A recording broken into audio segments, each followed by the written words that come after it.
প্রতিহিংসার শিকার হয়ে কয়েক মাস আগেও নিজ দেশে তিনি কোণঠাসা ছিলেন। ছাত্র জনতার গণ অভ্যুত্থানে বৈপ্লবিক পরিবর্তনের পর সেই তার হাতেই এখন দেশের ভবিষ্যৎ। বলা হচ্ছে ডক্টর মোহাম্মদ ইউনূসের কথা। নোবেলজয়ী এই অর্থনীতিবিদের গল্পটা কোনো সিনেমার থেকেও কম নয়। আওয়ামী লীগ সরকারের পতনের পর অন্তর্বর্তী সরকারের প্রধান হয়েছেন তিনি। বৈষম্য বিরোধী ছাত্র আন্দোলনের সমন্বয়করা তার প্রতি আস্থা রেখেছেন। সমন্বয়কদের পাশাপাশি বহু তরুণও মোহাম্মদ ইউনূসের ওপর ভরসা করছেন। আনরেভেল সিক্রেটের আজকের পর্বে ডক্টর মোহাম্মদ ইউনূসের কর্মময় জীবন সম্পর্কেই আলোচনা করা হবে। ডক্টর মোহাম্মদ ইউনূস এমন একজন ব্যক্তি যিনি সারাটা জীবন সম্মান, যশ এবং খ্যাতি নিয়ে বেঁচেছেন। যে কয়জন মানুষ বাংলাদেশের নাম সারা বিশ্বের কাছে উজ্জ্বল করেছে, ডক্টর ইউনূস সেই তালিকায় প্রথমেই থাকবেন। সাবেক সাংসদ আন্দালিব রহমান পার্থ একবার সংসদে এক বক্তব্যে বলেছিলেন, আমার ফোনে সবচেয়ে বড় ভিআইপি ফোন করেন জয়নাল আবেদিন ফারুক সাহেব, আর ডক্টর ইউনূসের ফোন করেন হিলারি ক্লিন্টন। পার্থর এই কথার প্রমাণ মানুষ নানাভাবে পেয়েছে। ইউরোপ আমেরিকায় নিয়মিত ডক্টর ইউনূসের বন্দনা চলে। এক জীবনে কত কত পুরস্কার আর সম্মাননায় তিনি ভূষিত হয়েছেন সেটা হয়তো তিনি নিজেও জানেন না।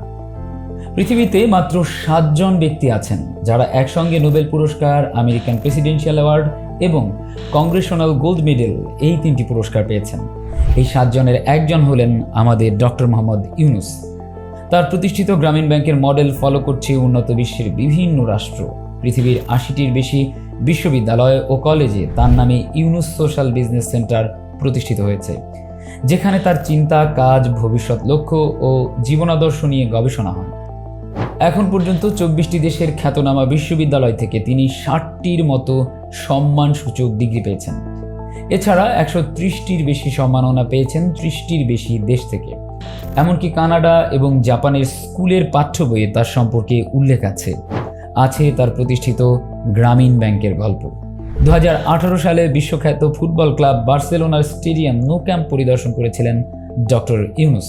সেখানে লিওনেল মেসি এবং জেরার্ড পিকেরা তার সাথে হাসি মুখে মত বিনিময় করেছিলেন। ডক্টর মোহাম্মদ ইউনূস একাধারে অর্থনীতিবিদ, শিক্ষক এবং উদ্যোক্তা। তিনি 1940 সালের 28 জুন চট্টগ্রামের হাটহাজারীর বথুয়া গ্রামে জন্মগ্রহণ করেন। শিক্ষা জীবনের শুরুতে তিনি চট্টগ্রাম কলেজিয়েট স্কুল এবং পরে চট্টগ্রাম কলেজে পড়াশোনা করেন। এরপর 1957 সালে ঢাকা বিশ্ববিদ্যালয়ের অর্থনীতি বিভাগে ভর্তি হয়ে সেখান থেকে বিএ ও এমএ সম্পূর্ণ করেন। পরবর্তীতে তিনি চট্টগ্রাম বিশ্ববিদ্যালয় থেকে পিএইচডি সম্পূর্ণ করেন। ডক্টর ইউনূস 1969 সালে যুক্তরাষ্ট্রের ভ্যান্ডারবিল্ট বিশ্ববিদ্যালয় থেকে আবারও পিএইচডি ডিগ্রি অর্জন করেন। মুক্তিযুদ্ধের সময় দেশের বাইরে থাকলেও সংগ্রামে তার বড় ভূমিকা ছিল। 1971 সালের সংকটময় মুহূর্তে তিনি বাংলাদেশের পক্ষে বিদেশে জনমত গড়ে তোলেন। পাশাপাশি মুক্তিযোদ্ধাদের সহায়তা প্রদানের জন্য সাংগঠনিক কাজে নিয়োজিত হন। 1972 সালে তিনি দেশে ফিরে আসেন। এরপর চট্টগ্রাম বিশ্ববিদ্যালয়ের অর্থনীতি বিভাগে সহযোগী অধ্যাপক পদে যোগদান করেন। 1976 সালে তিনি চট্টগ্রামের হাটহাজারীর প্রত্যন্ত জোবরা গ্রামে গ্রামীণ ব্যাংক প্রতিষ্ঠা করেন। এর 7 বছর পর 1980 সালের 2রা অক্টোবর এটি একটি বৈধ এবং স্বতন্ত্র ব্যাংক হিসেবে যাত্রা শুরু করে। গ্রামীণ ব্যাংক মূলত ভূমিহীন এবং দরিদ্র নারীদের ঋণের মাধ্যমে তাদের কর্মসংস্থানের সৃষ্টি করে। শুরু থেকেই ছিন্নমূল মানুষকে ঋণ প্রদান করে আসছে ব্যাংকটি। সেই ঋণের টাকা দিয়ে অনেক দরিদ্র মানুষ সচ্ছল হয়েছে, অনেকে জীবিকার মাধ্যম পেয়েছে। ক্ষুদ্র ঋণের পাশাপাশি গ্রামীণ ব্যাংক গৃহঋণ, মৎস্য খামার এবং সেচ প্রকল্প সহ অন্যান্য খাতে ঋণ দিয়ে থাকে। জোবরা গ্রামে প্রতিষ্ঠিত এই ব্যাংকটি পরবর্তীতে বিশ্বব্যাপী পরিচিতি পেয়েছে। এমন মহৎ উদ্যোগের জন্য 2006 সালে ডক্টর ইউনূস এবং তার প্রতিষ্ঠিত গ্রামীণ ব্যাংকে যৌথভাবে শান্তিতে নোবেল পুরস্কার দেওয়া হয়। নোবেল পুরস্কার অর্জনের মাত্র 5 মাসের মাথায় দেশে রাজনৈতিক দল গঠনের কার্যক্রম করে সবাইকে অবাক করে দিয়েছিলেন অধ্যাপক ইউনূস। 2007 সালে সেনা সমর্থিত তত্ত্বাবধায়ক সরকারের সময় আওয়ামী লীগ সভাপতি শেখ হাসিনা ও বিএনপি চেয়ারপারসন খালেদা জিয়াকে রাজনীতি থেকে সরাতে -2 ফর্মুলা বেশ আলোচনায় ছিল। 2008 সালের 29 ডিসেম্বরের নির্বাচনের মাধ্যমে শেখ হাসিনা ক্ষমতায় আসেন। -2 ফর্মুলার পেছনে অধ্যাপক ইউনূসকে একজন মাস্টারমাইন্ড মনে করতেন শেখ হাসিনা।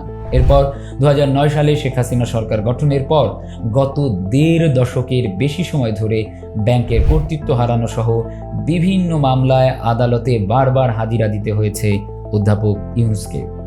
গ্রেপ্তারের আশঙ্কায়ও ছিলেন তিনি। বারবার তাকে শেখ হাসিনার আক্রোশে পড়তে হয়েছে। তবে এবার মুদ্রার উল্টো পিঠ দেখেছে হাসিনা নিজে।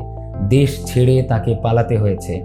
অন্যদিকে রাষ্ট্রনায়ক হয়ে বীরের মতো দেশে ফিরেছেন ডক্টর ইউনূস। সমসাময়িক নানান বিষয় সম্পর্কে জানতে আনরেভেল সিক্রেটের সঙ্গেই থাকুন। জানাতে পারেন আপনার গুরুত্বপূর্ণ মতামত।